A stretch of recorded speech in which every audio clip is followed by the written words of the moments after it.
because, of course, in the last week, well, really for the last couple months, but particularly in the last week, the world has been in an uproar about antisemitism, antisemitism, antisemitism, antisemitism.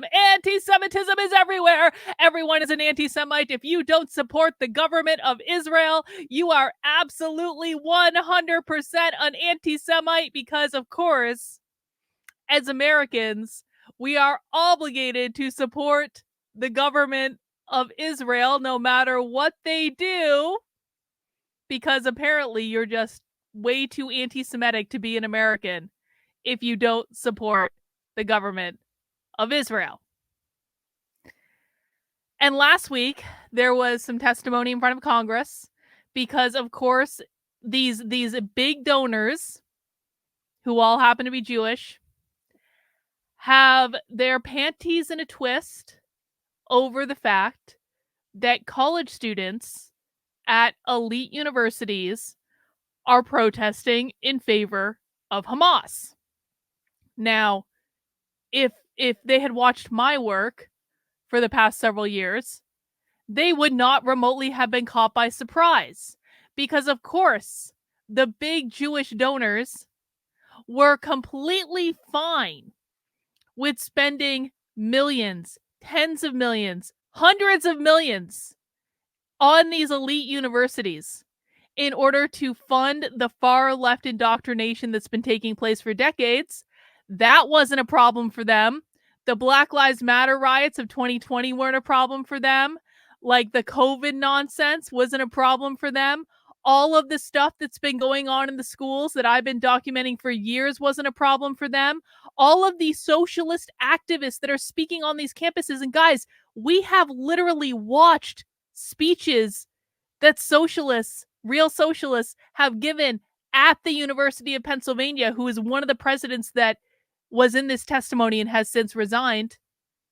I can show you a playlist on Harvard's YouTube channel. In fact, I will show you a playlist on Harvard's YouTube channel showing you just a smidgen of the programming that these the Jewish billionaires have been funding for years and years and years and years and years, that created this problem in the first place, and they were totally fine with all of it. But the minute that the students started protesting in favor of Hamas, and listen, I'm not pro-Palestine, I'm not pro-Israel, I'm not pro-Hamas, I am anti-war and anti-genocide. I know this is a crazy position to take, to say that I am not on the side of any foreign power at all. I just don't think we should be spending millions of dollars a year on war, or quite frankly, $3 billion a year to Israel for no good reason. I'm crazy like that. But I just find it a little bit funny that all of a sudden the big billionaire Jewish donors were really upset about what was going on college campuses when they turned a blind eye to it and in fact funded it for years and years and years and years and years.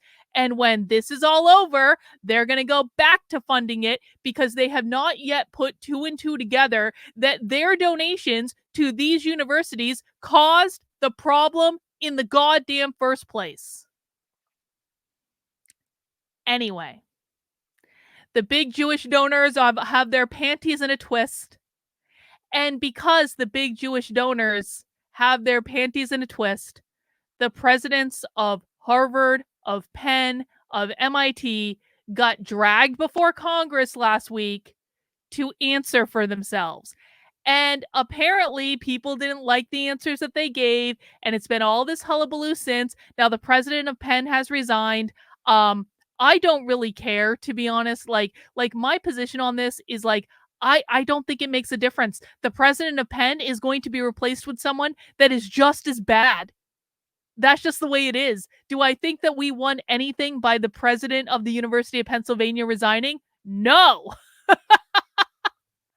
No. And if you think that we have, you don't understand how it works, because the left still owns the left still owns the here are the wokest universities in the country in terms of like their faculty and their graduates in order of wokeness.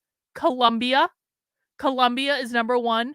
by a mile and a half. Now, Columbia, I think, got excused from this congressional testimony because they did a little mea culpa the week before and they started punishing some of the student groups on campus. So I think that they got excused from this testimony for like that reason. But Columbia is woke central number one of the most far left graduates, the most far left faculty members. The University of Pennsylvania is number two. I don't know exactly why that is. Probably its proximity to Columbia. It's like an hour, like less than an hour away. And then Harvard is number three, baby. That's just my opinion. This is just my opinion from watching an awful lot of this stuff. Columbia is light years ahead of everyone. That's because that's where the Frankfurt School kind of set up shop when they came over here in the 50s. Well, technically in the 30s, but really in earnest in the 50s. And then I don't know why the University of Pennsylvania attracts socialists. I think it's more of like the city of Philadelphia attracts a lot of them. There's a very big socialist presence there. So I think that that has to do with it. And then Harvard, I think Harvard's going to Harvard. I think that that's, pretty obvious what it is. But my point is that conservatives now have all their panties in a twist over this. And for the last 24 hours, they've been really doing this like full court press of trying to get the president of Harvard to resign.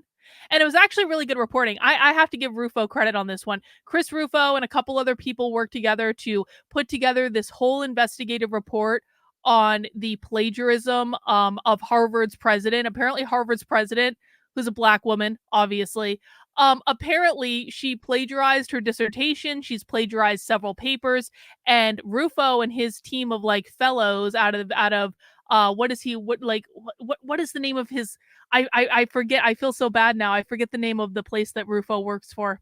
He's a fellow of somewhere. Anyway, Rufo and his team of fellows, they actually did a really good job on this investigative journalism. So my hat is figuratively off to you. I can't take it off because I'm wearing headphones, but it is figuratively off for that because it was actually a really good report. They put together a lot of visuals to illustrate the plagiarism and all that. They did a great job. What they didn't understand, and I'm not going to go over that. If you want to go read that report, you can go read it. What they didn't do, though, is they didn't understand the monster that they were up against. Because apparently Harvard already knew about the plagiarism accusations. Apparently it wasn't even new information to them. And so the board already knew. The president refused to resign. The board refused to fire her. And so Harvard won. Harvard won. Out of this whole thing, after her testimony that we're going to watch today, after the plagiarism thing that Rufo and company unearthed and made a big viral mess of, Harvard won. Let me explain to you why Harvard won. For those who don't know, I spent about 10 years working in higher education. Actually, my first higher education job ever was at the Harvard Graduate School of Education. So I actually, because I went to school in Boston, I ended up working there over the summers and everything. So I know a thing or two about higher education. I've worked for many different colleges. I've done consulting for many different colleges. I did consulting for I worked at consulting agencies that were advising colleges, stuff like that. Let me explain to you why Harvard was always going to win this battle and will always win this battle. Number one, the left has a 70-year head start on all of this. 70 years is a long-ass time. When you have a 70-year head start, you gain advantages and leverage that your opponents do not have. In the case of Harvard, though, it's actually even more than that. Because even Elon Musk himself was tweeting defund Harvard. Rufo was tweeting defund Harvard when the news came down that they were not going to fire the president. Everyone's like, defund Harvard. You morons, you can't defund Harvard. You can't. It is actually impossible. Do you want to know why?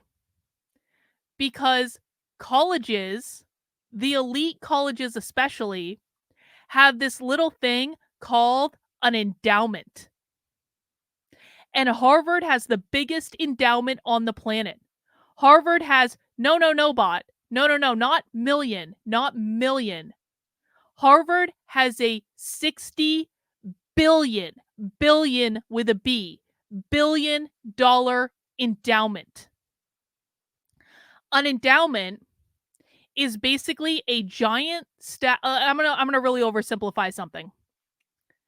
An endowment is a giant stack of money that sits in a bank account somewhere, and basically that giant stack of $60 billion sits in a bank account, and then investments are made on that money with like a hedge fund sort of thing, where Harvard then takes the interest and the profits made off of the investments, and they use that to pay their operating expenses, to do scholarships, to do infrastructure, whatever it is. The point is that when you have an endowment, the core endowment never goes away.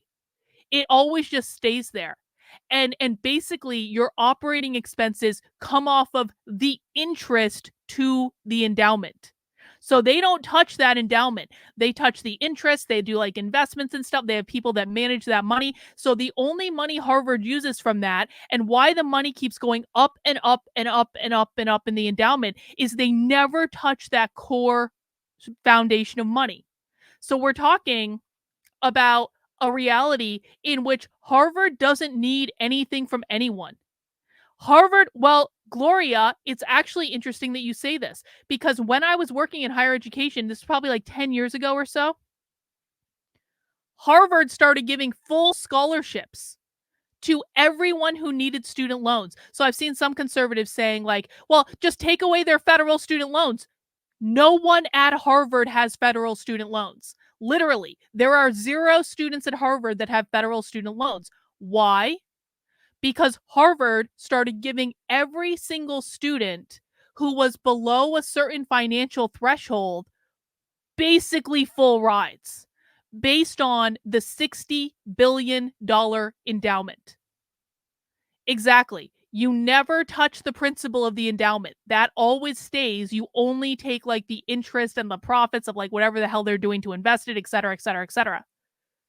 So there ain't nothing you can do to defund Harvard. There is nothing. I am sorry. Harvard is going to win, and they are going to win perpetually. And it's not even for that reason. Harvard also has massive real estate holdings in Boston, which is some of the most expensive real estate in the country. Harvard has patents.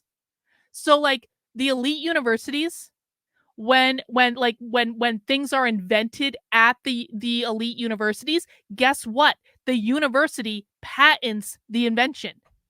And then they get the profits from that. There are a million different revenue sources that Harvard has that has not. Harvard is a private school. People apparently think it's a public school. Harvard is not a public school. Harvard is a private school. So there are like they have it 19 ways from Sunday. And I'll tell you this, now people are saying, well, just don't hire Harvard graduates. Don't hire their graduates. We're going to tank their reputation. Well, that's never going to happen either, guys. Because you have to understand that the graduates of Harvard that are the elite of the elite, the bigwigs and all these fancy organizations, do you really think that Harvard alumni might have a little hissy fit here and there? But Bill Ackman's going to get hit, is going to get back in line eventually, because I'll tell you this, Harvard alumni and Penn alumni and MIT alumni and all the alumni of all the other Ivy Leagues, they are not going to ruin the reputations of their own institutions. Do you really think that all the Harvard graduates in the world that are part of these bigwig law firms and finance firms and all the other places, do you really think that the graduates of Harvard are going to stop hiring Harvard graduates because they're upset that the president copied a paper? That's not going to happen, guys.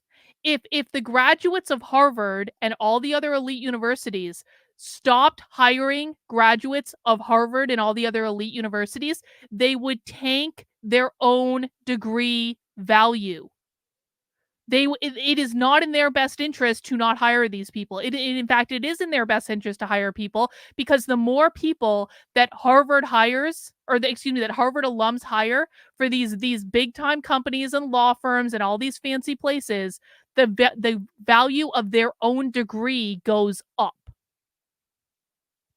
So I'm sorry, but this is one of those instances where conservatives did not think this through.